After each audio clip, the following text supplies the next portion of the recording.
Return to Khyril, Blood and Flame Series Book 1 by Ezra Wolfe. Chapter 4, The 10th Year, Part 2. Is love a tender thing? It is too rough, too rude, too boisterous, and it pricks like a thorn. William Shakespeare, Romeo and Juliet. Vale, capital of Khyril, September 5th, 1017. Year of our god, Calles. The evening meal is unusually subdued, only the happy babbling of my baby brother Kellen breaking the nearly oppressive silence. "How were your lessons today, boys?" my father asks. "Catan, you go first."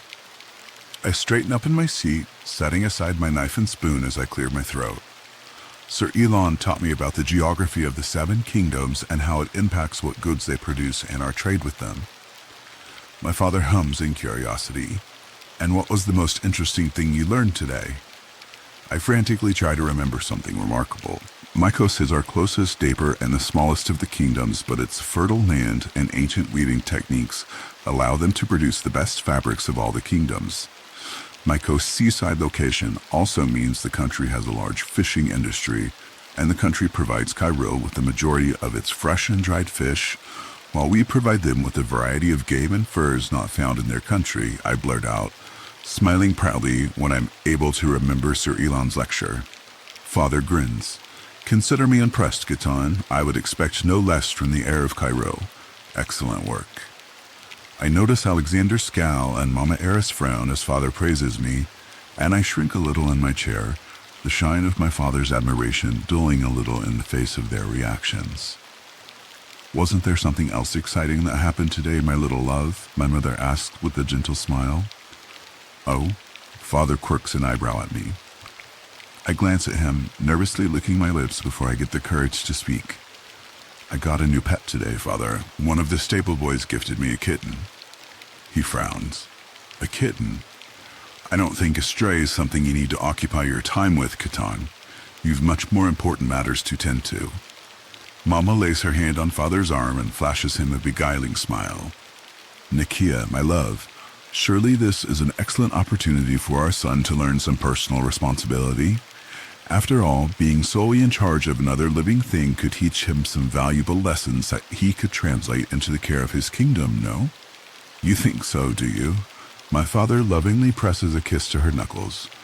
"I suppose I should bow down to the wisdom of such an intelligent goddess." "Very well, Catan, you may keep the cat." He fixes a gimlet eye on me. "But you alone are responsible for its keeping. I don't want to hear even a whisper of you pawning your chores off onto Right." "Yes, sir, I will, I promise." I nod my head vigorously, beaming at Father. "Thank you, sir." He laughs indulgently as my mother shoots me a sly wink.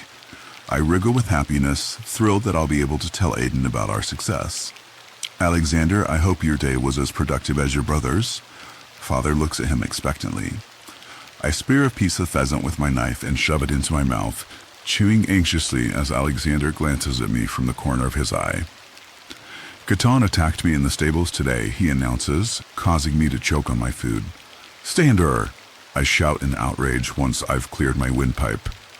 "It's true, Father, he pushed me down." My brother sets his jaw stubbornly and refuses to look at me. "Is this true, Catan?" Mama Eris asked, holding a now crying Kellen close to her breast. I pleadingly look towards Alexander, tears welling in my eyes, silently begging him to tell the whole truth. "Answer your mama." Father's voice booms across the large wooden table, pinning me in place. "Yes, Mama Eris," I mumble despondently, staring down at my plate. "Why did you push your brother?" Mama inquires, the look on her face plainly stating that she believes there is more to Alexander's story than he is telling. My eyes dart to my brother. "Quit looking at Alexander and answer the question, Catan," Father orders me, his voice laced with warning. "He was trying to hurt Aiden." Tears fall down my cheeks, my misery leaking from me like water from a sieve. "My little love, who is Aiden?" my mother asks softly. I open my mouth to answer, hesitating when I'm not quite sure what to say. "My new friend? The most beautiful boy I've ever seen? The kindest, bravest person I've ever met?" "Aiden is the name of the bastard stable boy who refused to obey my orders," Alexander snarls, glaring at me malevolently. Alexander Deasaki, watch your language, Mama Eris cries, rocking Callan and covering his ears to shield him from Alexander's outbursts. Father looks between me and my brother. And what orders did he refuse to obey, exactly? It's Alexander's turn to stare down at his plate as he refuses to answer the question. No? Perhaps your brother can enlighten me. Cunning blue eyes bore into my soul as Father now looks to me for an answer. I look at anything but him, my eyes eventually settling on the giant stag's head mounted over the hearth. I don't know, sir, I croak out. Furious as I am at Sander, I'm unwilling to add to the mountain of trouble that is likely coming his way. You don't? Our father sounds almost amused. I shake my head forcefully. No, sir. He strokes his beard the way he does when he's deep in thought. Perhaps I should have the royal guard round up the stable boy then, so I can hear his version of this tale. No! Alexander and I burst out in tandem, me remembering my earlier promise to Aiden, and Sander in fear that the truth of his actions will come to light. Then someone at this table needs to start speaking. Father's expression is cold, and it's clear he's run out of patience for our little game. Alexander tried to make Aiden finish his lesson for him, I blurt out. Catan, don't you dare, Alexander screeches. Sir Morgan told Sander to take care of Daisy and his tack after their riding lesson, but Sander tried to make Aiden do it. Aiden heard what Sir Morgan told Sander to do, and he was done for his work for the day, so he said no. Then Sander told Davy that Aiden was stealing from the kitchens and lazing about instead of doing his duties, and Davy was going to turn Aiden into the guard, but I stopped him. And then Sander tried to hurt Aiden, and I got between them to stop him and shove Sander into the dirt. I suck in a deep breath, feeling strangely lightheaded after my soul-purging outburst. Father's expression is thunderous as he scowls at Alexander. I feel very little satisfaction as my brother withers under his gaze, and a heaping amount of guilt for getting him into even more trouble. I am beyond disappointed that any son of mine would choose to behave in such a vile manner, he says in disgust. Alexander, you are finished with your meal and there will be no after-dinner sweets for you. Father holds up a hand at Alexander's squeak of outrage. Furthermore, you'll be punished with 20 swats from the willow switch. 5 for shirking your lesson with Sir Morgan, 5 for lying to Davy in an attempt to blame the stable boy for your own actions, 5 for attacking the stable boy, and 5 for refusing to accept accountability for your own poor behavior. Alexander pales, his eyes wide with fear. Nakia, that seems excessive, Mama Eris timidly protests. Father gazes at her in contempt. You would tell me how to discipline my own son? You would excuse his foul behavior, allow him to have an innocent punished for his own negligence? No, Nakia, I would not. She bows her head in deference. Father nods in approval. After he takes his punishment for me, I expect you to have a very long conversation with our son about his duties and the expectations we have for him as a member of this family. Yes, Nakia, Mama Eris murmurs. Now, as for you, Catan, Father turns to me. You will receive 10 swats for lying to me in a misplaced attempt to shield your brother from punishment. That's not fair, I exclaim. Is it not? He raises his eyebrows. You lied to your father and your king in an attempt to help Alexander escape the consequences for what transpired this afternoon. Mama! I look to my mother for aid, desperate to escape the switch that will be coming my way. She shakes her head. I agree with your father, my little love. Lying has no place in this family, and as the heir, you will be expected to rule honestly and without favoritism, even if it means someone you love will be punished. My mouth drops open in shock. I've been betrayed by not one, but 2 of my parents. The audacity of them both. I slump over my plate, morosely stabbing at a piece of pheasant with my knife. There will be no after-dinner sweets for you either, Catan, my father continues. My knife clatters against the top of the table as it slips through my grip, and I stare at Father in distress. Will there be no end to my suffering? Alexander, go to the trading ring, now. Catan, finish your food and then I'll attend to you, my father orders us. Alexander violently shoves his chair away from the table, eyeing me angrily. As he brushes past me, his hand sneaks out, ruthlessly pinching and twisting the delicate skin of my upper arm. Tattletale, he hisses. Damn you, Sander. I twist in my seat, aiming a vicious punch at his ribs. My fist connects, forcing a breath from his lungs. He stares at me like a beached fish, mouth opening and closing as he attempts to take in air. Enough, Father roars. Alexander, to the training ring this instant. 5 additional swats for pinching your brother. Khatan, you just earned yourself another 5 for cursing in front of ladies. Oh, for the love of Nahi, I mutter. I scrunch up my face into an angry frown, still convinced of the injustice of my punishment. I manage to force down a few more bites of leek and pheasant before I give up and wait for Alexander to return. A quarter of an hour later, he tramps through the dining hall, not even sparing us a glance as he storms past us on his way to his chambers. Mama Eris pushes herself up from the seat with a sigh. I'd best go see about him. Good night to both of you. Mama holds out her arms with a grin, motioning for Mama Eris to hand her the now sleeping Kellen. Let me mind the babe while you speak with Alexander. I'll take him to my quarters and you can have a maid fetch him when you're ready. Thank you, sister. Mama Eris smiles at her gratefully and hands my little brother over before trailing after Alexander. Go on then, my little love. Mama nods her head at me while gently patting Kellen's back. Your father's mood won't improve the longer you keep him waiting. Yes, ma'am, I whisper as I reluctantly stand and begin the long walk to the training ring. I drag my feet in an attempt to delay my appointment with the switch, pausing when I'm a few feet away from my father. He stands with his back towards me, studying the few horses that have been left in the training ring.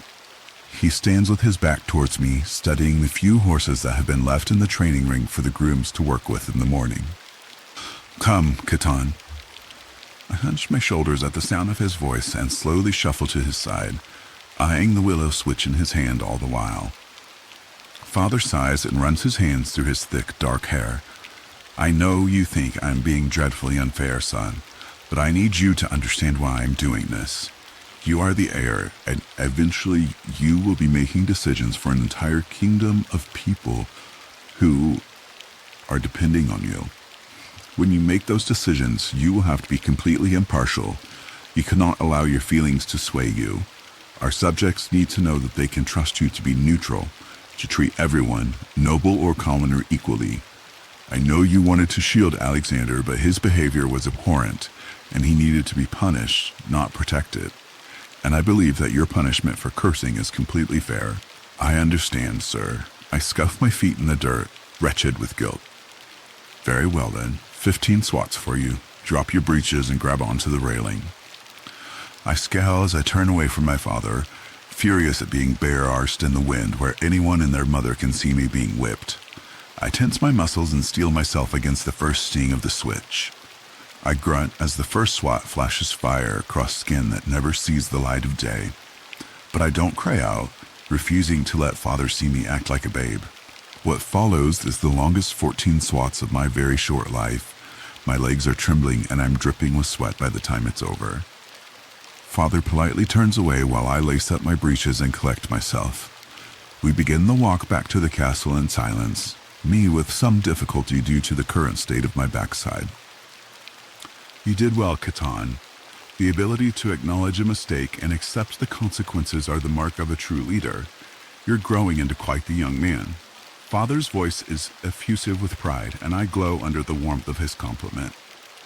Thank you, sir, I reply quietly, struggling to contain my joy. He pulls me to his chest in a sudden, crushing hug. Never doubt the love I have for you, my son.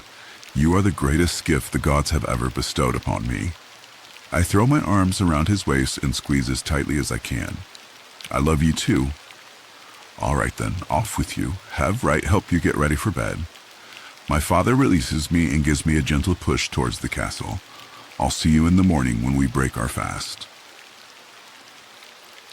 I rush off to my quarters, throwing one last glance over my shoulder to see my father standing in the courtyard, his powerful frame silhouetted by the light of the moon as he fondly stares after me.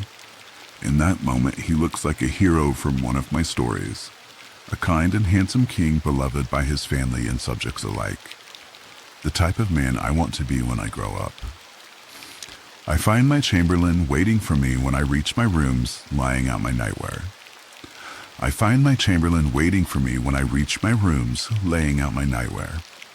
I took the liberty of drawing you a warm bath, Prince Catan, Wright informs me. I thought you may like to have a long soak after such a trying day. My face flushes at his words, but I thank him all the same. I undress and slip into the large soaking tub, sighing as the warm water soothes the sting from my earlier punishment. Wright bustles around the room, stoking the fire and turning down my bed, setting out my clothes for the next day.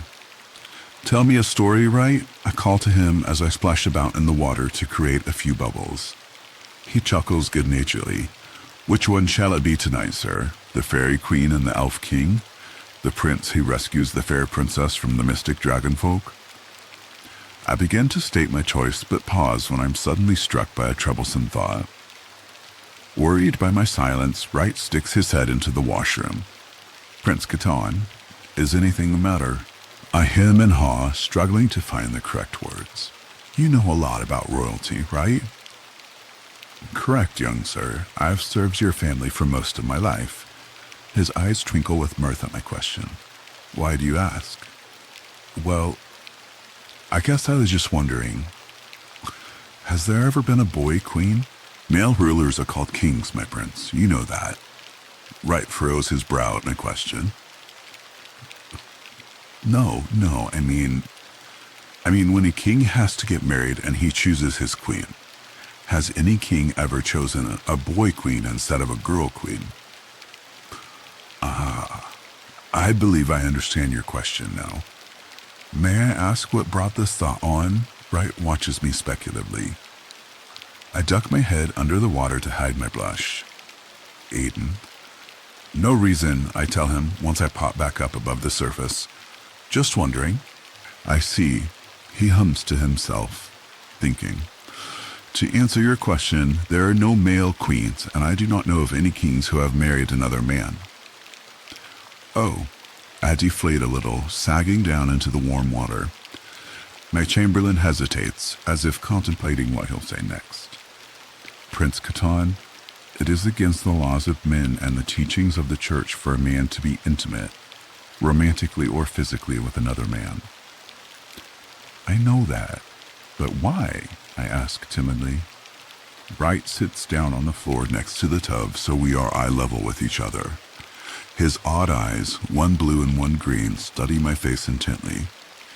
There are those who believe that it is a sin against the gods. But what if they really love each other? I whisper. It matters not. Those people claim that a man who would willingly love another man will be damned by the gods to suffer in the deepest hells with Morky until the end of time. My heart twists painfully. Do you believe that, Wright? He studies my face for a long moment, considering. No, Your Highness, I do not. No? I feel a faint glimmer of hope. No, he shakes his head. I believe that we are all children of the gods and that the gods want their children to be happy.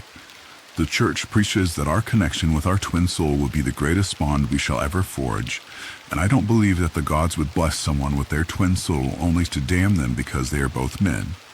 Or women, for that matter. It would be like Regos giving you a tart and then scolding you for eating it, no?